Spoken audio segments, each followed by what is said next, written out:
आप सबने बहुत से अजीबो-गरीब जीवों के बारे में सुना होगा, राइट? लेकिन आज हम जिस वाटर मॉन्स्टर की बात करने वाले हैं वो बिल्कुल अलग है। मेक्सिको का ये छोटा सा जीव सिर्फ एक जानवर नहीं है, इसके पास एक पूरे शहर के इकोसिस्टम को बचाने की चाबी है और शायद हमारी मेडिकल साइंस का पूरा भविष्य भी इसी पर टिका है। तो चलिए एक्सलॉटल की इस बेहद रहस्यमयी और जादुई दुनिया को एक्सप्लोर करते हैं। इस कहानी की शुरुआत होती है पुरानी एज़टेक कथाओं से। पता है, एज़टेक लोग इस एक्सलॉटल को कोई आम जीव नहीं बल्कि आग और बिजली का देवता शोलॉट मानते थे। ऐसा कहा जाता है कि जब दुनिया बन रही थी तो इस देवता ने सूरज को गति देने और हम इंसानों को पाताल से बाहर निकालने के लिए खुद की कुर्बानी दे दी थी। कभी ये पौधा बन जाता तो कभी ये छोटा सा वाटर मॉन्स्टर यानी सैलेमेंडर। मैक्सिकन कल्चर में आज भी इसकी जड़ें बहुत गहरी हैं। ये सिर्फ एक जीव नहीं बल्कि उनकी सांस्कृतिक पहचान का एक बहुत बड़ा हिस्सा है। अब इसकी सबसे माइंड ब्लोइंग बात क्या है पता है? इसकी एक बायोलॉजिकल सुपर पावर, जिसे साइंस की भाषा में नियोटेनी कहते हैं। देखिए, इसके परिवार में और भी प्रजातियां हैं, जैसे पहाड़ों पर रहने वाला इसका चचेरा भाई अल्तामिरानी। वो जैसे जैसे बड़ा होता है फेफड़े विकसित कर लेता है और पानी सूखने पर जमीन पर आ जाता है।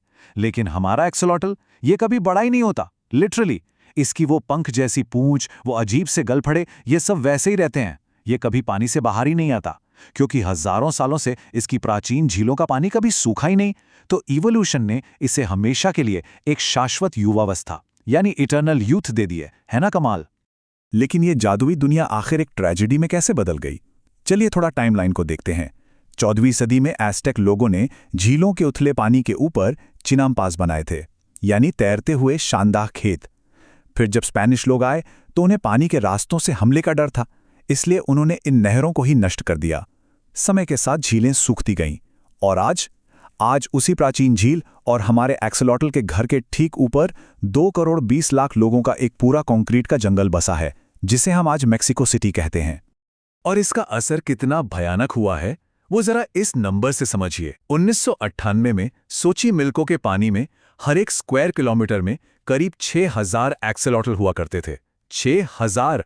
और आज इनकी संख्या इतनी गिर चुकी है कि किसी को पक्का नहीं पता कि जंगलों में ये बचे भी कितने हैं। इसके 2 सबसे बड़े विलन हैं। पहला, नहरों में सीधे जाने वाला भयंकर प्रदूषण, और दूसरा 1970 के दशक में बाहर से लाई गई तिलापिया मछली। ये आक्रामक मछली एक्सलॉटल का खाना तो खाती ही है, साथ ही उनके बच्चों को भी अपना शिकार बना लेती है। इसने इन्हें बिल्कुल विलुप्ति के कगार पर ला खड़ा किया है। अब आप शायद सोच रहे होंगे कि ठीक है, एक जानवर खत्म हो रहा है तो इसमें दांव पे क्या लगा है? दांव पे दरअसल वो पूरा महानगर लगा है। आज मेक्सिको सिटी जमीन से उससे 2 गुना पानी निकाल रही है जितना बारिश वापस भर पाती है। शहर में पानी की भयानक कमी है और बरसात में ये डूबने लगता है। पहले जो चिनाम्पास सिस्टम था वो एक बड़े स्पंज की तरह काम करता था जो पानी सोखता था। तो एक्सलॉटल के इस प्राकृतिक घर को बचाना कोई लग्जरी नहीं है, ये उन 2 करोड़ से ज्यादा इंसानों को बचाने के लिए सबसे जरूरी है जो इसके ऊपर रह रहे हैं। एक्सलॉटल बचेगा तो मेक्सिको सिटी बचेगी, सिंपल सी बात है। पर एक्सलॉटल सिर्फ एक इकोलॉजिकल सिंबल नहीं है। अब आते हैं उस चीज पर जिसने पूरी दुनिया के साइंटिस्ट के होश उड़ा रखे हैं। हम इंसानों को चोट लगती है तो हमेशा एक निशान रह जाता है, राइट? लेकिन एक्सलॉटल अपना कोई भी कटा हुआ अंग बिना किसी निशान के वापस उगा सकता है। होता क्या है कि कटे हुए हिस्से के पास की कोशिकाएं तुरंत खुद को स्टेम सेल्स में बदल लेती हैं।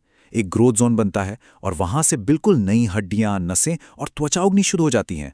सिर्फ 40 दिनों के अंदर एक एकदम परफेक्ट नया अंग वापस आ जाता है, बिल्कुल किसी जादू की तरह। और यहीं से खड़ा होता है मेडिकल साइंस का एक बहुत ही बड़ा सवाल। क्या इंसानी अंग भी ऐसे दोबारा उग सकते हैं? देखिए, करोड़ों साल पहले इंसान और एक्सलॉटल के पूर्वज एक ही थे, वही 4 पैरों वाले टेट्रापॉड्स। तो ये सोचने वाली बात है कि क्या शरीर के अंगों को वापस उगाने की ये जादुई ताकत आज भी हमारे अपने डीएनए में कहीं छुप कर बैठी है? सोचिए, क्या ऐसा वक्त आ सकता है जब इंसानों के कटे हुए हाथ पैर या डैमेज नसें खुद ब खुद वापस उगाएं और बुढ़ापा ही रुक जाए? इस गहरे रहस्य को सुलझाने के लिए 2018 में प्रोफेसर अल्फ्रेडो क्रूज और उनकी इंटरनेशनल टीम ने एक बहुत बड़ा ब्रेकथ्रू हासिल किया। उन्होंने एक्सलॉटल के पूरे जेनेटिक कोड यानी उसके जीनोम को डिकोड कर लिया। और पता है वो कितना बड़ा है? इंसान के डीएनए से पूरे 10 गुना ज्यादा बड़ा। ये अब तक के डिकोड किए गए सबसे बड़े जीनोम्स में से एक है। इस विशाल ब्लूप्रिंट को समझने का मतलब है कि शायद भविष्य में हम इंसानों के डैमेज दिल, दिमाग या लिवर को रिपेयर करने के एकदम नए और क्रांतिकारी तरीके ढूंढ लें। ये लिटरली एक गेम चेंजर साबित हो सकता है। इस अमूल्य जेनेटिक खजाने को बचाने के लिए हर तरफ से कोशिशें हो रही हैं, और इसके रक्षक भी ऐसे हैं जिनके बारे में आप शायद सोच भी नहीं सकते। एक तरफ साइंटिस्ट एरिका सर्विन समोरा हैं, जिन्होंने दुनिया में पहली बार सैलामेंडर के अंडों को भविष्य के लिए फ्रीज करने का सफल प्रयोग किया, और दूसरी तरफ एक छोटे से कस्बे की डोमिनिकन सिस्टर्स नाम की नन। ये नन पिछले 150 सालों से एक्सलोटल के चचेरे भाई अचोके से खांसी का एक सीक्रेट सिरप बना रही थीं। ऐसा करते हुए अनजाने में ही उन्होंने 19 सालों तक अपनी लैब में इन जीवों का सबसे शुद्ध जेनेटिक रूप बचाकर रखा। इतना शुद्ध डीएनए आपको पेट शॉप्स में बिकने वाले जीवों में कभी नहीं मिलेगा। इन सभी अथक कोशिशों के बाद होसे ओकाम्पो जैसे वैज्ञानिकों ने एक बहुत ही नाजुक लेकिन ऐतिहासिक माइलस्टोन अचीव कर लिया है। लैब में जेनेटिक विविधता को बनाए रखते हुए कई पीढ़ियों को सावधानी से पालने के बाद उन्होंने फाइनली 5 एकदम स्वस्थ एक्सलोटल्स को वापस उनके प्राकृतिक घर में छोड़ने का फैसला किया है। इन्हें सोची मिल्को के पास ही एक सुरक्षित 215 हेक्टेयर के यूनेस्को वेटलैंड में आज़ाद किया गया है। वहां पानी साफ है और उस शिकारी तिलापिया का खतरा भी कम है। लेकिन सोचिए, ये उन जीवों के लिए कितनी बड़ी परीक्षा है जिन्होंने आज तक बस लैब की दुनिया ही देखी है। अब इन 5 एक्सेलॉटल्स को अपना खाना खुद ढूंढना होगा और शिकारियों से भी बचना होगा।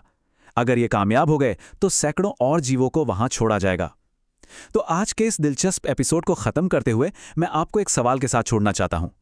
क्या हम कुदरत के साथ मिलकर इस नन्हे से जीव को बचा पाएंगे? वो जीव जो न सिर्फ एक पूरे महानगर को डूबने और प्यासा मरने से बचा सकता है, बल्कि जो शायद हमारी मेडिकल साइंस और इंसानी उम्र की सीमाओं को ही बदल कर रख दे? या फिर हमारी लापरवाही की वजह से ये चमत्कारी जीव हमेशा के लिए बस इतिहास के पन्नों में ही रह जाएगा? ये वाकई सोचने वाली बात है।